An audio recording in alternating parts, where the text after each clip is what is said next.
Welcome to Graya Overload. I'm Anthony, and today Intel goes surprise. We have AMD Graphics in one of our mobile chips.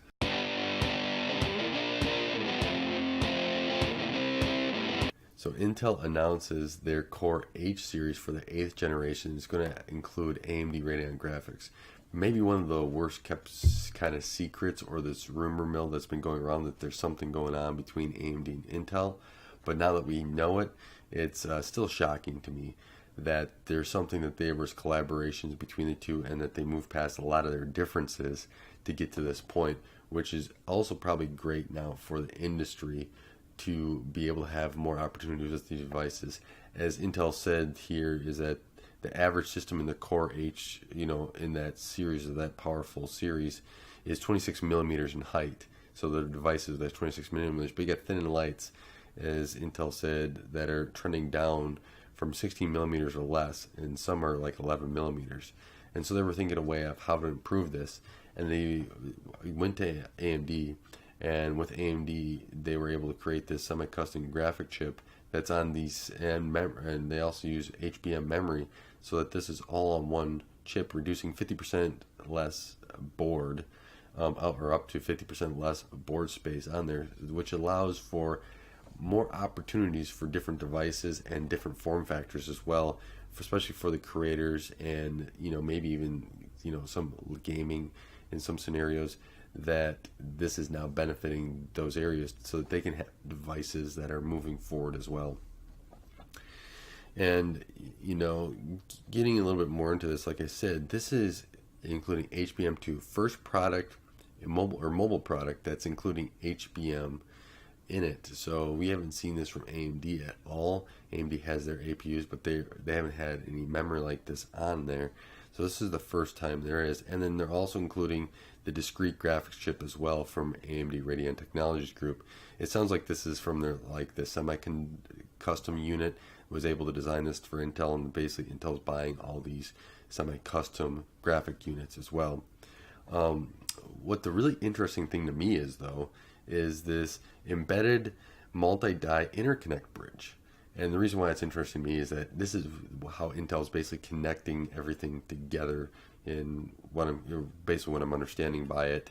I've watched a little bit about it. I'm still learning about it, and I can't wait to find out more, because it's a little geek in me that I'm like, ooh, what else is there? It's like me being a kid in a candy store, basically. But I'm really excited about learning about this.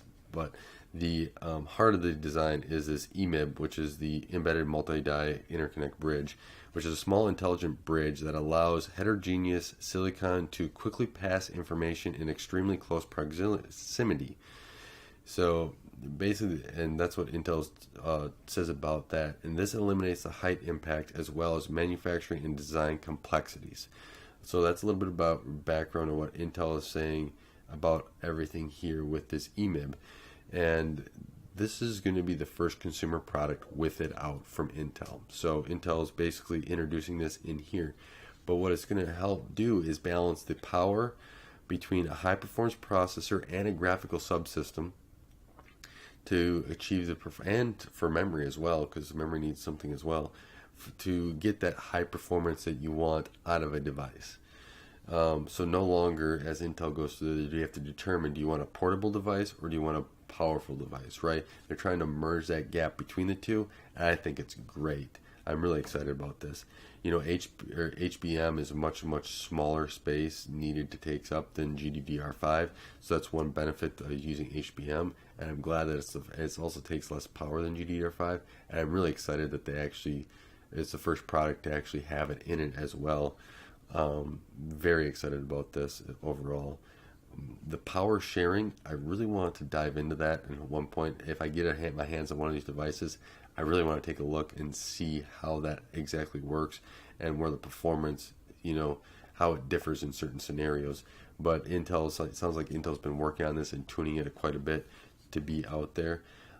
This is supposed to be out in the first quarter of 2018, so get ready for these devices. We're very close there. We're only like 2 months out at the earliest, right? So maybe CES, we might see some of these devices as well. And this is for the content creators the people that maybe do some gaming and want that thin and light device to take with you. I think that with maybe some Thunderbolt and external graphic cards at home, you maybe have an opportunity to make it into your gaming machine, and so it's a gaming on the go type thing. Plus, you can take it with you. Maybe we see some great and unique form factors, which I'm really excited about. I'm hopefully that these manufacturers start putting their minds to work and thinking all these new form factors we can have, or opportunities for these powerful devices to come down in size as well. So I'm excited to see where they go with it as well. I'll be interested to also know the TDP of this, because I'm kind of interested to see where this competes with some of the other stuff that Intel has out, as well as what AMD is coming out with here very soon. But the overall result, I think, for AMD and Intel with this is that it's a benefit for both of them. I think the only only company here that really loses out is NVIDIA.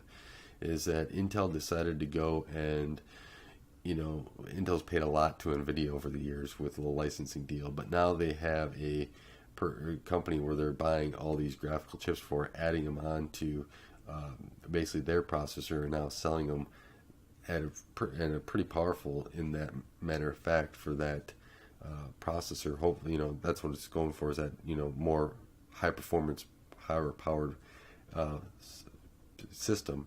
So I'm very interested to see where this goes and how this competition all plays out. Now, AMD is going to be selling more graphical units, and see if that affects anything from their side. Hopefully, I think it's going to be a boost on their side as well, getting their name out there more and seeing what they're capable of, as well as Intel now having a very reputable graphics system on their chip, and reducing that and creating more opportunity and more form factors for people that are creators that really like to take their device with them and have the performance wherever they are. So with that, I want to thank you for watching Graya Overload. Thank you for taking the time to help grow this channel.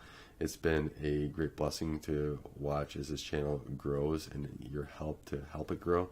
And if you have any questions or comments, leave them in the comments below, and I'll take a look at them as always. And don't forget to subscribe and press that like button as well. So until next time, thank you for watching.